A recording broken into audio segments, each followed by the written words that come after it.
Amerika Dışişleri Bakanlığı Çin Halk Cumhuriyeti'nin Uygurlara karşı soykırım uyguladığını ifade etti. Açıklama, Amerika Dışişleri Bakanlığı'na ait insan hakları uygulamalarına yönelik yıllık raporda yayınlandı. Raporda 2020'de çok sayıda insan acımasız koşullar altında acı çekmeye devam etti.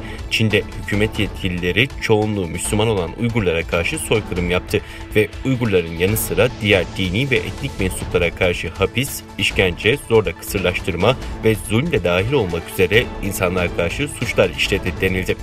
ABD Dışişleri Bakanı Antony Blinken, Washington'da düzenlediği basın toplantısında 2020 bulgularının dünyanın her bölgesinde insan haklarının yanlış yönde ilerlemeye devam ettiğini gösterdiğini ifade etti.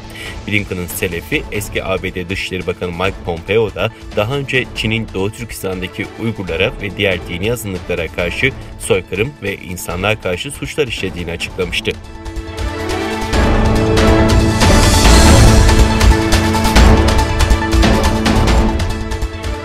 Çin'in Uygurlara yönelik keyfi tutuklamaları ve yargısız infazları hakkında bilgiler ortaya çıkmaya devam ediyor. Bir kaynağa göre Muhammed Ali adlı bir Uygur entelektüel 2015 yılında Çin makamları tarafından keyfi olarak tutuklandı ve 3 ay sonra hapishanede hayatını kaybetti. Bir Uygur gurbetçinin aktardığı bilgilere göre 1970'lerde Doğu Türkistan'ın Karkaş ilçesinde doğan Muhammed Ali 1996 yılında Sincan Üniversitesi Edebiyat Bölümünden mezun oldu. Bir süre lise edebiyat öğretmeni olarak görev yaptı. 1990'larda yayınladığı İman Nuri adlı albümü çok beğenildi. 2007 yılında haç için Suudi Arabistan'a gitti. Memleketine döndükten sonra ticaretle uğraştı ve Hotan'da bir maden suyu fabrikası kurdu. 2015 yılında pek çok Uygur alimi gibi Çin makamları tarafından keyfi olarak tutuklandı ve 3 ay sonra ölüm haberi çıktı. Muhammed Ali'nin Çin zindanlarında şehit edilen Muhyiddin Hoca gibi alimlerle yakın ilişkilerde bulunduğu ve birçok makale yayınlayarak İslam'ın doğru şekilde anlatılmasına katkıda bulunduğu biliniyor.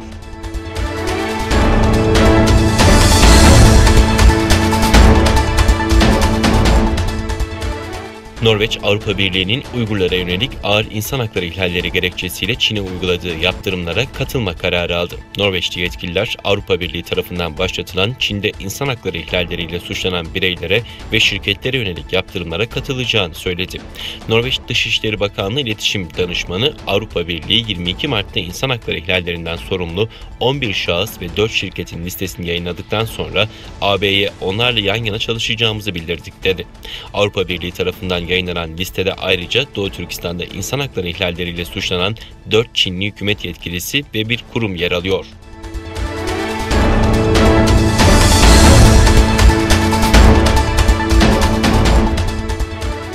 İsveç-Finlandiya ortaklığı kağıt ve selüloz üreticisi Stora Enso, Çin'in Uygurlara yönelik baskıcı uygulamalarının dünya basınında yer almasından sonra Uygur özerk bölgesine yaptığı ham madde satışlarını durdurma kararı aldı.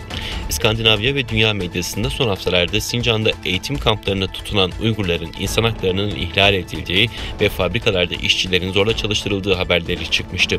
Hong Kong'da yayınlanan South China Morning Post gazetesi, pazar günkü sayısında Stora Enso'nun elbise üretiminde kullanılan ham maddeleri Sincan'a gönderilmesine son verme kararı aldığını duyurdu. Gazetede yer alan habere göre Stora Enso'nun Sincan'da Uygurların tutuldukları kampların yakınlarında viskoz üreten fabrikaları bulunuyor. Fabrikalarda kullanılan ham maddelerin büyük bir çoğunluğu Finlandiya'dan geliyor. ABD, Kanada ve Hollanda gibi ülkeler Çin'i suçlarken Finlandiya Başbakanı Twitter hesabından yaptığı açıklamada Çin'in insan haklarını ihlal ettiğini ve azınlıklara baskı uyguladığını söylemişti.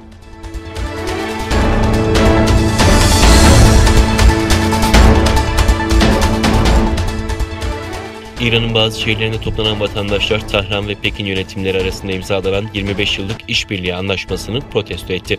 Sosyal medyadan yapılan paylaşımlara göre İran meclisi önünde toplanan yaklaşık 200 Tahranlı, Tahran ve Pekin yönetimleri arasında imzalanan 25 yıllık işbirliği anlaşmasının iptal edilmesini istedi. Protestocular "İran satılık değildir, vatanı satanlara ölüm, savaşacağız, öleceğiz ve İran'ı geri alacağız" sloganları attı. Ebrus ve İsfahan eyaletlerinde de valilik önünde toplanan vatandaşlar anlaşmayı protesto etti. Kullanılan dövizlerde "Çin İran'dan defol, anlaşmanın iptal edilmesini istiyoruz" ifadelerinin yazıldığı görüldü. Ayrıca Avustralya'nın Sydney kentinde yaşayan İranlılar da Çin konsolosluğu önünde söz konusu anlaşmayı protesto etti.